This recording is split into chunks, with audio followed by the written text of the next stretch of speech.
Welcome.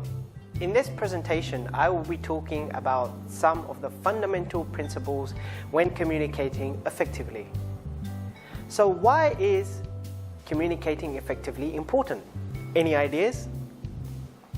Communicating effectively helps you to understand people and people to understand you. I will share with you some useful psychological ideas and techniques to improve your communication skills, because communicating effectively is useful in all types of relationships and daily interactions. Whether you are communicating with your family members, friends, co-workers, customers or clients, or even strangers, being able to understand other people's ideas through engaged listening and body language will help you to develop your people management skills and cultural understanding when communicating. This will improve your communication skills and relationship skills so you can understand people better. In this presentation, we will look at 3 parts of communication. Number 1, personality types. Number 2, communication model. And number 3, listening techniques.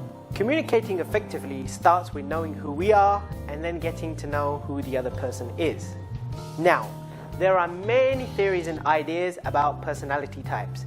In this presentation, we will look at the simplest idea because it is the quickest and easiest to understand and use. And more importantly, these personality types are the same across all cultures. The 2 main personality types are introvert and extrovert. Introvert types are generally shy, quiet, they think inside their minds, and they keep their feelings inside.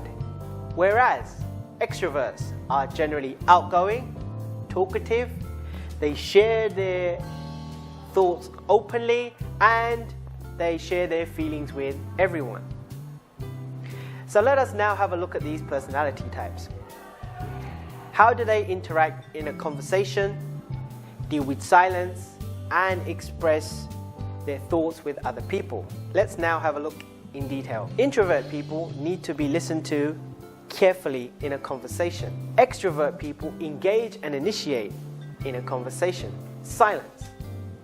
Introvert people use silence to give you time to think in a conversation. Similarly, extrovert people also use silence to give you time to think about the conversation. Lastly, how do these personality types express thoughts? Introvert types talk inside their mind before they speak.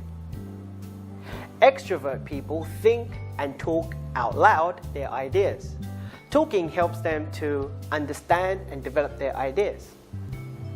So now we have some ideas about how different personality types communicate.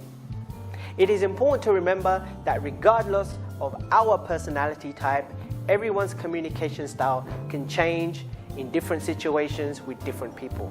Let's move on to see how we communicate.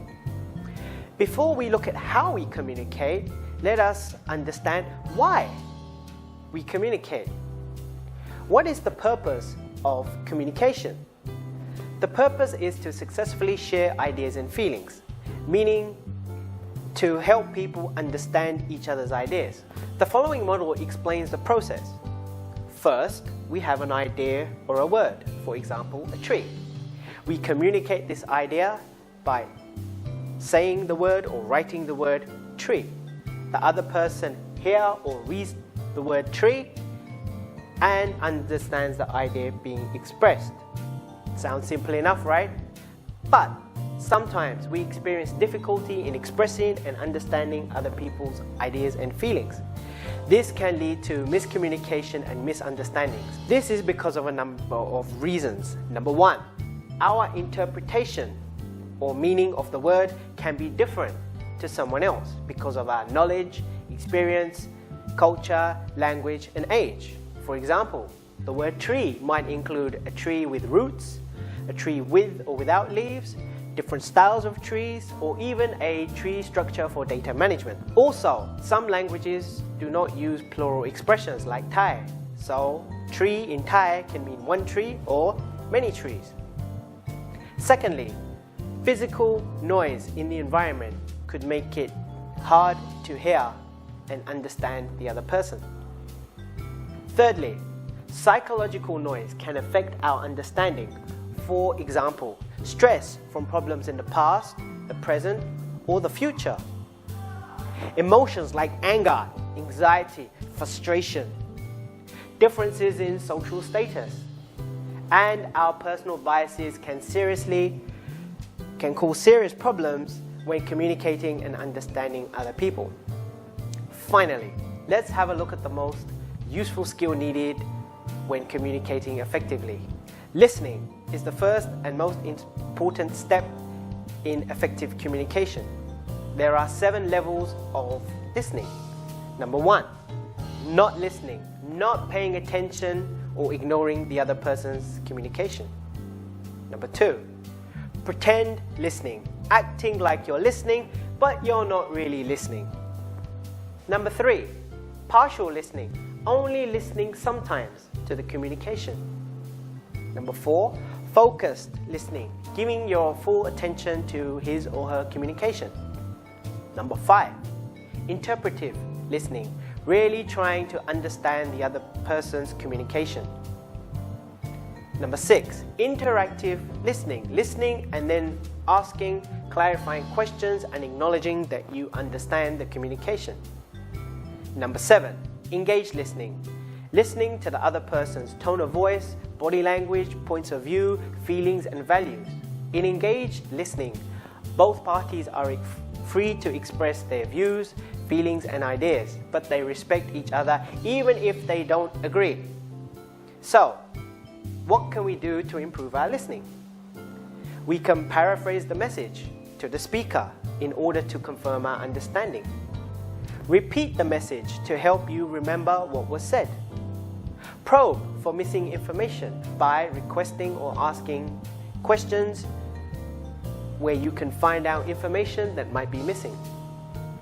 Clarify any points you might not completely understand. And lastly, remember the most important points of the communication for future application. Finally, to sum up, effective communication is about understanding personality types and behavior, understanding the meaning of words and ideas between people, being aware of physical and psychological noise, using engaged listening skills, and remembering to paraphrase and repeat information while probing for missing information and clarifying anything that you don't understand. This will help you to firstly better understand people and then for people to understand you, making you an effective communicator.